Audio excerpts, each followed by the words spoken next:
Hi, I'm Yo from Hand to Mind, and this is the fifth and final day of the seventh week for the second grade Teach at Home series. And today we're going to talk about author's purpose. I like to think of myself as a bit of an author. I once wrote this book. It was a long book, and I thought it was amazing. It was about a girl who collects snakes. And in that book, you learned how to bake a pizza, you learned how to fix a bookshelf, you learned how to ride a bike. It also persuaded you to go to school to become an astronaut and to study medicine.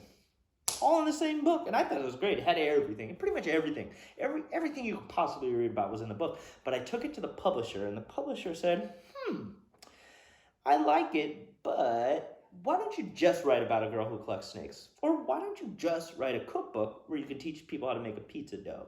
Or a how-to book where you teach people how to create bookshelves? Or why don't you write an essay where you can persuade people what are the benefits and tell people what the benefits are of becoming an astronaut, right? So then a light bulb went on in my head, and I thought, And I asked him, I was like, does that mean that authors usually have one purpose when they're writing? Maybe they want to persuade you to believe or do something, or maybe they want to inform you, give you information, or maybe they just want to entertain you. And the publisher said something just amazing. He looked me straight in the face and he said, yep, changed my life. So now I'm always looking for the author's purpose. What is the author trying to tell you? Why did they write that passage or book or story? And that's what we're going to work on today, is the author's purpose and being able to identify what is the purpose of what the author wrote. So without further ado, let's get started. Today, we're going to dig into author's purpose. When you are writing something, you are writing something for a reason, right? You have a purpose to what you're writing. And oftentimes, you're writing things so other people can read it and gain something from what they're reading. So, we're going to dig into that today. So, authors write text for different reasons. So that is called the author's purpose. That's the reason an author writes a text. It's called the author's purpose.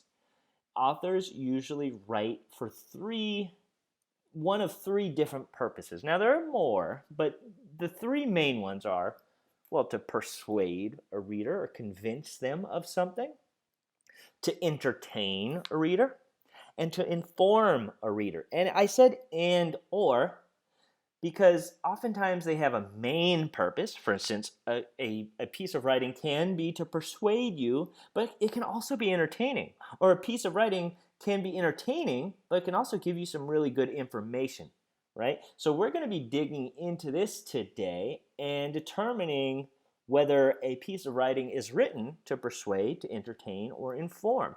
But I want to go a little deeper into each one of these. So let's talk about persuading. An author in a persuasive piece of writing, or an author when they're trying to persuade you of something, is hoping to convince you to believe or do something that they want you to believe or do.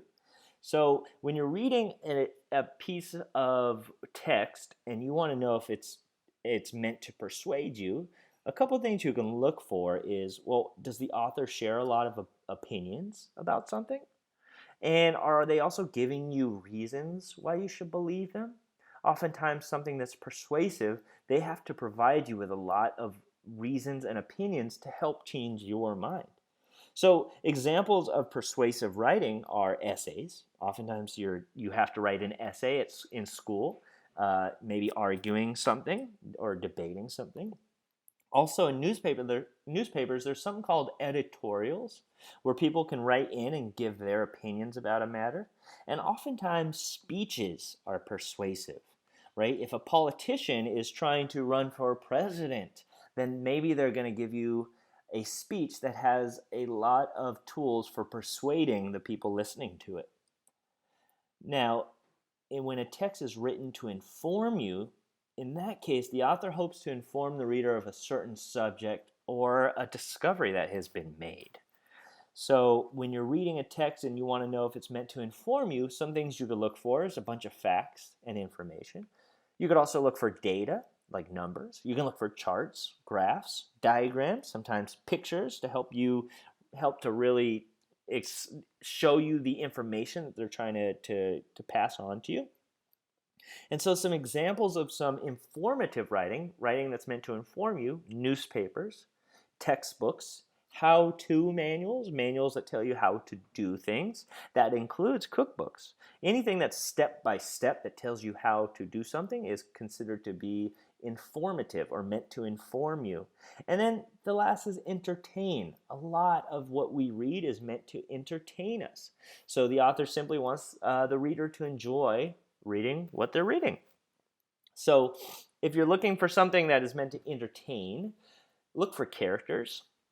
You could look for journeys or retellings, meaning they're telling a story, or problems and solutions, typical things you'll see in a story. So oftentimes a story has a problem and then a solution, which was a lesson we went over in past weeks. So some examples of texts that are meant to entertain you are fairy tales, novels, comic books or graphic novels. And many things are meant to entertain. And even if they're not meant to entertain you, they could still be entertaining to you. So we're going to read some passages, and then I want you to tell me whether it's meant to persuade you, inform you, or entertain you. Here we go. Ask people which shark is the biggest. Most say it is the great white shark. However, 2.6 million years ago, there lived an even bigger shark. It was called the megalodon. The megalodon was enormous. It was the largest shark that ever lived. In fact, it was the largest fish that ever lived. They grew to be about 44 feet long. However, some may have grown up to 82 feet. That is taller than an oak tree. Their teeth alone were almost half a foot long.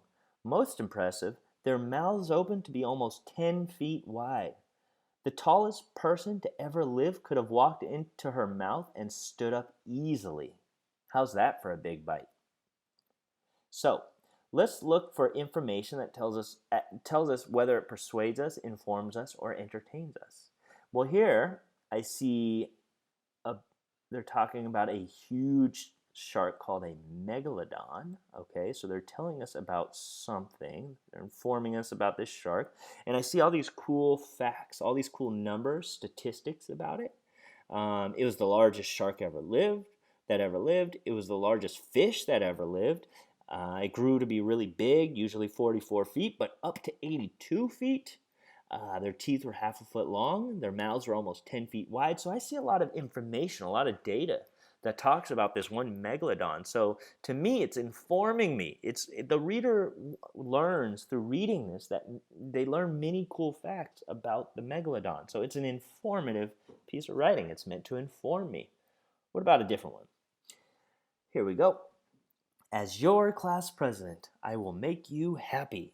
I promise to bring more food options to the cafeteria. We have eaten the same stuff for too long. We need some more options, and I will find them. I will also make sure we have more spaces for doing work. Classrooms are too packed and become boring. When I am class president, many lessons will be taught outside.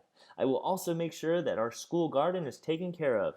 Everyone will go home with plenty of fresh fruits and vegetables. Vote for me, and I will make these things happen. Ooh, that sounds like I'm convinced. I want to vote for this person. So let's look for things to tell us whether it's persuasive or they're persuading us, informative or they're informing us, or entertaining and they're entertaining us. So first of all, there's a lot of opinions, right? We need more options and I will find them. I'll make sure we have more spaces because classrooms are too packed and become boring. And I see a lot of convincing. They're trying to convince you of something. I will make you happy. I'll make sure the garden is taken care of so you can go home with fresh fruits and vegetables. So to me, I feel like this person is trying to persuade me. The author is trying to get you to vote for them as their class president. They're trying to convince you that they're the right choice. Great. One more. Let me tell you about the time a sandwich made me cry. One day I woke up and decided to do something big. I was going to make the biggest and best sandwich ever. First, I needed money for ingredients, so I mowed the lawn. Then I picked weeds from the garden. Lastly, I washed my mom's car. Afterwards, she gave me $15. I was off to the store. I bought cheese and lunch meat from the deli counter. I bought lettuce and tomatoes. I bought pickles and mayo. I bought bread. I spent every penny that I had. Then I went home to make my sandwich. I put the mayo on the bread. I put the meat on the mayo. I put the cheese on the meat. I carefully stacked every ingredient I bought. In the end, my sandwich was massive. I smiled from ear to ear. Now, the last thing to do was to eat it. Yet I could hardly hold it. How was I going to get my mouth around it? I opened my mouth as wide as I could, then I tried to take a bite. My mouth was too small. All I got was bread. So I opened my mouth even wider. I squeezed the sandwich with my hands to make it smaller. Then the worst thing happened. Everything inside the sandwich slipped out the back. It all landed on the floor. All that was left in my hands was bread. Boy, did I cry after that. That's a funny story, right? And it seems to me that they're doing a retelling of an incident that happened before. Let me tell you about the time I wanted to eat my sandwich. And now we have a character. We have a couple characters in this story. We have the person making the sandwich. We also have his mom, who gave the money and whose car he washed, right? And then I do see a problem and solution. No money, needed money. And I see kind of a lot of entertaining details at the end, right? It's a retelling of a really sad, tragic event that happened. So to me just seems like it's just a very entertaining story to read. The author is retelling a sad and funny moment when they ruined an amazing sandwich. So the last thing I want to do is give you a very common kind of text that you see in your schools. And I want us to just kind of look over some details about this text and just become a little more comfortable using it. And the common kind of text that you see in schools is called informative text or informational text. And that is simply there to give you information about something. What's an informational text? Well, your textbooks. Those are informative. They give you information.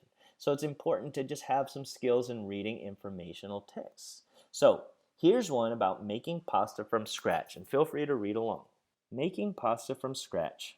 Most people buy pasta from the grocery store. However, making pasta from scratch is fun and easy. Plus, it tastes amazing. Here's a quick guide to doing it yourself. 1. Place 1 cup of flour on a clean, hard surface. A clean counter or a cutting board will work great. Use a spoon to dig a crater in the middle of your flour pile. 2. Crack 2 raw eggs into the crater in your flour. Mix the eggs with a fork. Be careful not to spill the eggs out of your crater. 3. As you mix, slowly allow flour to fall from the walls of the crater. Mix this into your eggs. Keep doing this until the egg mixture is thick. Then add more and more flour from around the eggs. 4. Soon, the mixture will be thick enough to use your hands. When this happens, finish mixing the flour and eggs. Once they are completely mixed, begin kneading. 5. To knead the dough, fold the dough in half. Then press it into the surface or counter. Fold it in half again, then press it again. Continue doing this for 5 to 10 minutes. The dough is ready when it is soft and smooth. If it gets sticky while kneading, add a little flour. 6. Now you just need to shape your pasta. Use a pasta roller or rolling pin to do this. Depending on the type of noodle you are making, you may need certain tools. However, you can also be creative in making your shapes. Some people use cookie cutters to make ravioli sheets. You can make unlimited types of pasta using the same dough. 7. Lastly, cook your pasta in boiling water with salt. Fresh pasta cooks very quickly. When it is done, strain it. Then serve it with your favorite sauce and enjoy. So, after reading that, I want us to be able to answer the following questions about the informational text we just read. So the first question is, what is the purpose of the text we read? Well, I see here that it's to show you how to make pasta. That's the main reason why this was written, is to show someone a guide on making pasta themselves. So this is a guide to making fresh pasta. The second question, what ingredients do you need to make fresh pasta? Well, for this, we look into the text, and there's only 2 ingredients that I remember seeing. I remember seeing 1 cup of flour as one of the ingredients and 2 raw eggs for the other ingredient. If you look through the whole thing, you don't really see any other ingredients. So you need 1 cup of flour and 2 raw eggs. How many steps are in the recipe? This should be pretty easy to find out. You look at the side and they've listed them for you. They've numbered how many steps you have. And we have 7. So there are 7 steps in this recipe. What kind of pasta can you make with this recipe? Well, I see down here it says you can make unlimited types of pasta using the same recipe. So you can use this dough probably to make spaghetti, fettuccine, raviolis, so many types of pasta. So you can make unlimited types of pasta with this dough recipe. Number 5, do you need any special tools to make the pasta?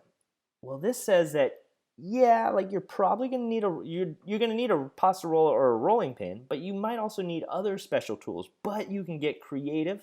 For instance, some people use cookie cutters to make ravioli sheets. So you need a pasta roller or a rolling pin to shape it. Then you may need special tools to make the pasta you want. But you can get creative, like using a cookie cutter to make raviolis. And then the last question is, why do you think the author wrote this? And that's an important one, because that you're not going to necessarily find anywhere in the text, although we can use context clues, and we will use context clues to find that out. But that is up to you as the reader to try to figure out why do you think the author wrote this? Obviously, they're trying to inform us of something, but why would they even want to inform us of this? Well, I saw a really cool context clue in reading this, and this is kind of giving me the idea of why the author wrote this. So where it says here, most people buy pasta from the grocery store. However, making pasta from scratch is fun and easy, plus it tastes amazing. Well, that to me is the author. They're telling me like, hey, like you can make this and it's gonna taste amazing and it's easier. So you're gonna get better pasta and it's really easy to do.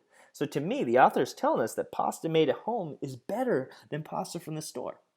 And they're also saying it's quick and easy to make, and therefore, we should make it ourselves. And that's what I got from this. So thank you so much for joining us. And for more resources, please visit hand2mindathome.com. And you can hit /home learning to get directly to our videos. Either way, I will look forward to seeing you in the future. Have a good weekend.